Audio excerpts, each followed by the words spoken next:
We're asked to multiply using complex numbers. For the first example, we have the square root of negative 3 times the square root of negative 15. Because the radicands are negative, both represent imaginary numbers, and therefore we first need to write the complex numbers in terms of I before multiplying. If we try to simply multiply the radicands and then simplify, we will not get the correct product. For example, here, this is not equal to the square root of the product of negative 3 and negative 15, which is positive 45. If we simplified here, because 45 is equal to 9 times 5, and 9 is a perfect square, this would simplify to 3 square root 5, which is not the product of the square root of negative 3 and the square root of negative 5. Again, we first need to write the imaginary numbers in terms of I. Let's write the square root of negative 3 as the square root of the product of 3 and negative 1, and let's write the square root of negative 15 as the square root of the product of 15 and negative 1. From here, let's write the square root of the product of 3 and negative 1 as the square root of 3 times the square root of negative 1. Now we have times, let's write the square root of the product of 15 and negative 1 as the square root of 15 and the square root of negative 1. Since the square root of negative 1 is equal to I, we now have the square root of 3i times the square root of 15i. And now because the radicands are positive, we can multiply them. The square root of 3 times the square root of 15 is equal to the square root of 3 times 15. We could write 45, but we're going to simplify by looking at the prime factors anyway, so there's no reason to multiply and then break it down into its factors again. And then I times I is equal to I squared.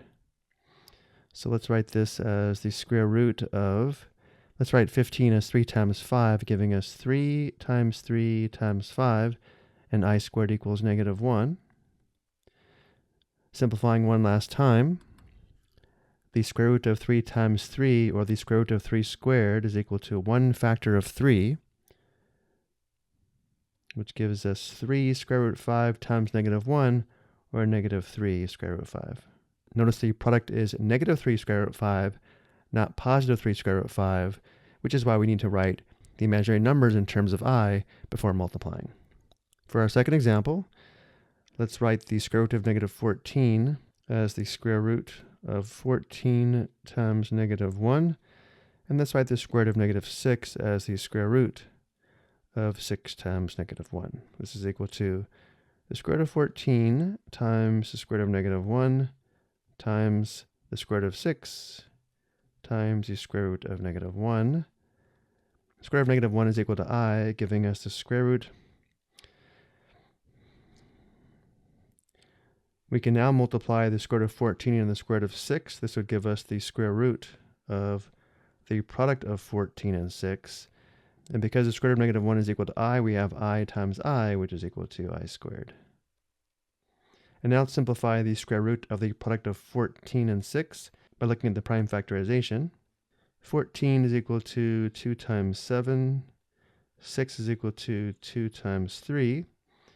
The prime factorization of the product is 2 times 2 times 3 times 7